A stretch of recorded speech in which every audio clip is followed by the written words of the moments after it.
Olá, boa tarde. Está começando mais um TV Esportes. Hoje a gente abre o programa falando da Liga Nacional de Futsal. A CBF, um dos times gaúchos na competição, voltou a decepcionar em casa.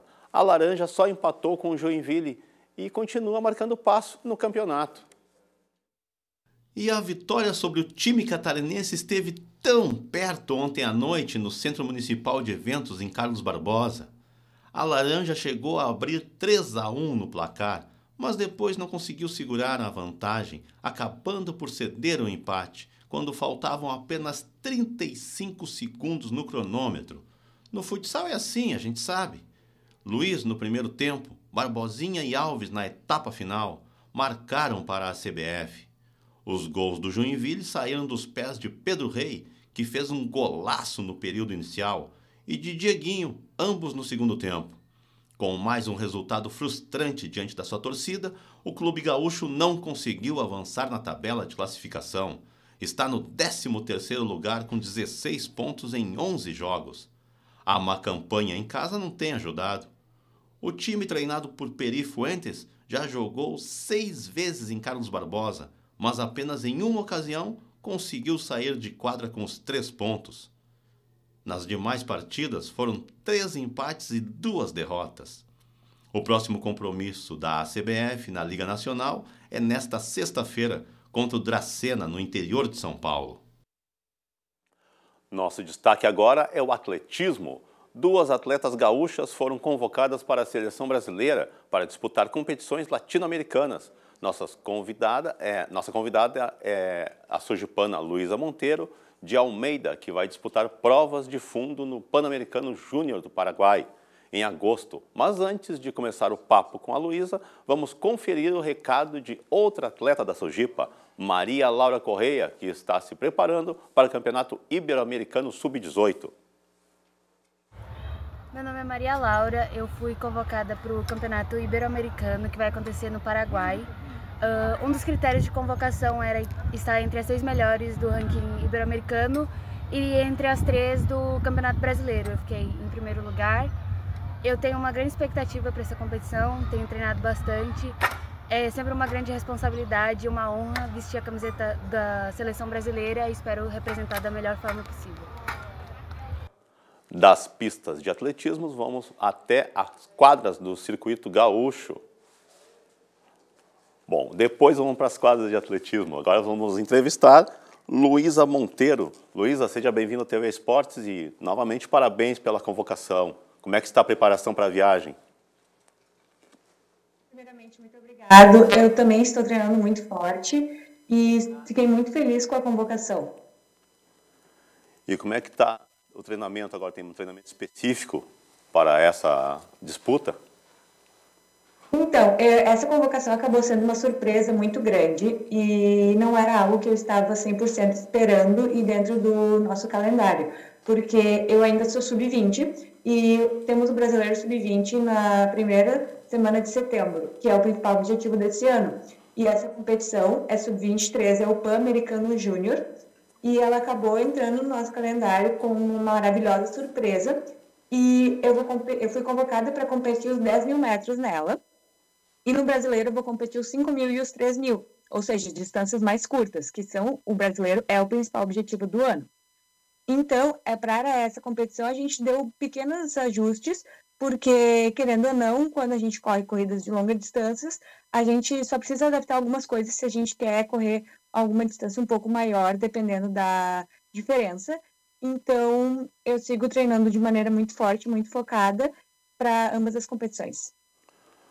Bom, já que foi uma surpresa, uma boa surpresa, como é que está a tua expectativa para os 10 mil metros, que não é a tua especialidade 10 mil metros, é isso?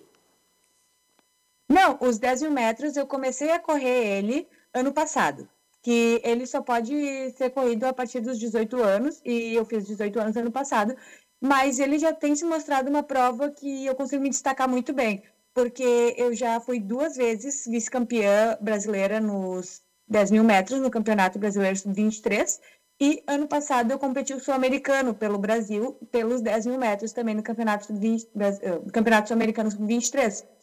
Então, eu acabo que eu estou realmente me destacando nos 10 mil metros, como é uma prova mais longa e eu sou muito... A minha resistência é uma das minhas principais características boas, eu acabo que nos 10 mil metros eu me saio muito bem.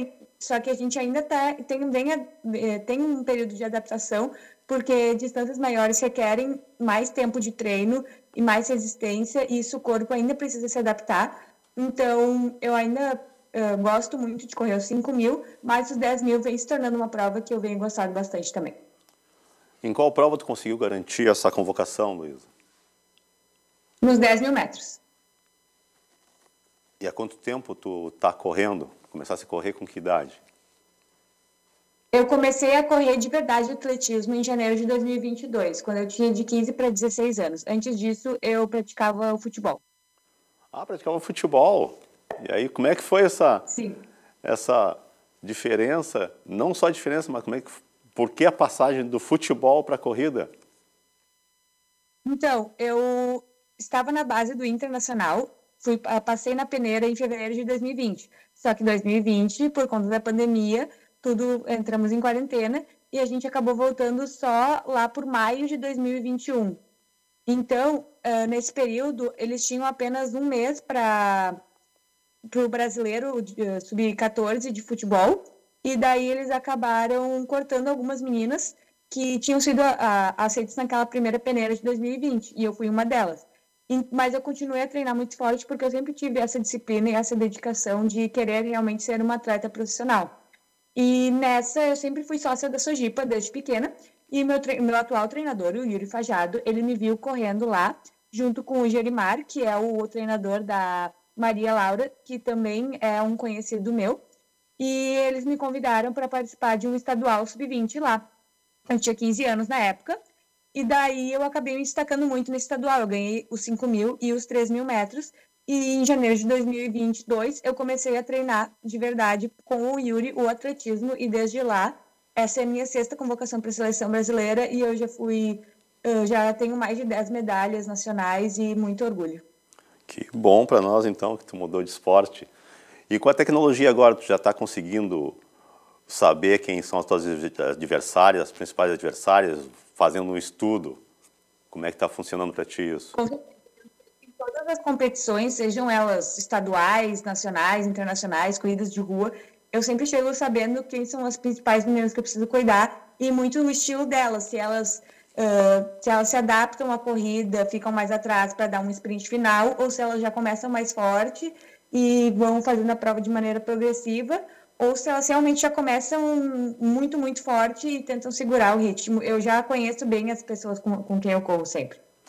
E como é que está conseguindo conciliar agora estudo e imagino que deve estar mais intensivo o teu treinamento, como é que tu consegue conciliar tudo isso só em 24 horas? Então, agora eu estou na faculdade de Sojipa, estou cursando fisioterapia e estou simplesmente adorando muito o curso. Eu não imaginei que eu fosse gostar tanto quanto eu estou gostando.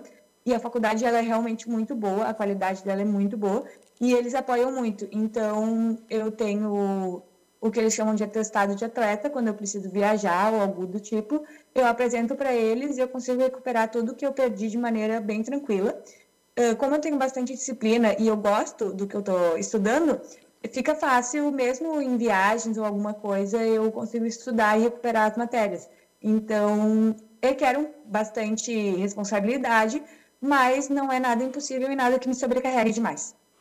Luísa, muito obrigado pela entrevista, sucesso lá no Paraguai, muitas conquistas e que tu volte depois, de repente, aqui no estúdio para mostrar as novas conquistas para nós. Sucesso e parabéns pela convocação. Muito obrigada. E nós, agora sim, vamos para as pistas de atletismo, vamos até as quadras do Circuito Gaúcho de Tênis, que reuniu jovens atletas em Santa Cruz do Sul. No último final de semana, o Tênis Clube Santa Cruz foi palco da 6ª etapa do CTG categoria Infanto-Juvenil. Vindos de várias cidades do estado, centenas de atletas participaram da competição. Foi a 6ª etapa do principal circuito da categoria. As partidas foram realizadas em 3 sedes de Santa Cruz do Sul, Tênis Clube Santa Cruz, Associação Atlética Banco do Brasil e nas quadras Higienópolis. Participaram tenistas dos 9 aos 18 anos, em jogos de simples e duplas, no masculino e no feminino. O circuito é realizado pela Associação Leopoldense de Esporte e Cultura. A próxima etapa do Circuito Gaúcho será disputada entre os dias 1º e 3 de agosto no Clube Comercial em Passo Fundo. Mais de 200 atletas participaram da ultramaratona de mountain bike em Sertão Santana. Percurso de 100 quilômetros foi o desafio da prova principal. Localizada a 82 quilômetros de Porto Alegre, a cidade reuniu competidores de todo o estado no último domingo. A ultramaratona faz parte do circuito Costa Doce de mountain bike.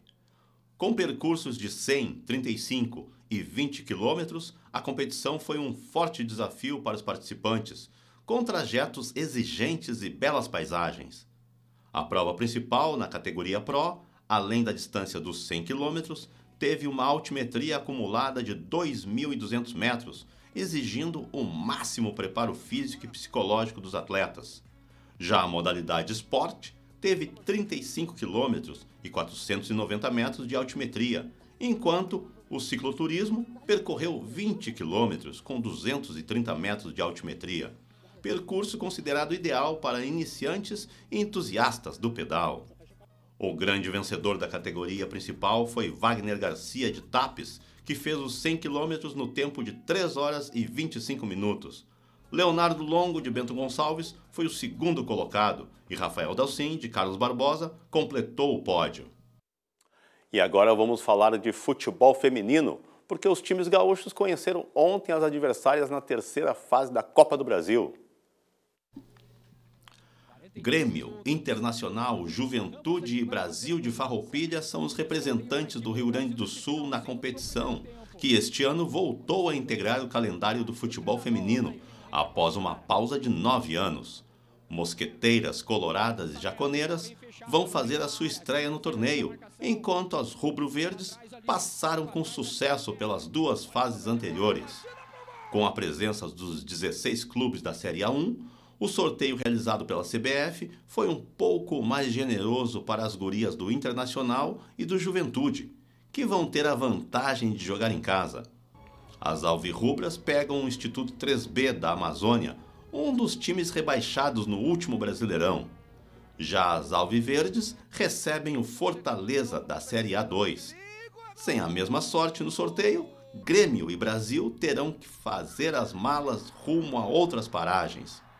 As gremistas irão ao Nordeste enfrentar o ótimo time do Bahia, uma das 8 equipes classificadas para a fase de mata-matas do Brasileirão deste ano. Pedreira também para as meninas do Brasil, que encaram o Fluminense no Rio de Janeiro. Lembrando que o Brasil é uma das 7 equipes da Série A3 que seguem vivas na Copa do Brasil. Os 16 duelos da terceira fase da competição serão disputados em jogo único, na primeira semana de agosto. E nós ficamos por aqui. O TV Esportes volta amanhã ao 12h15. Boa tarde.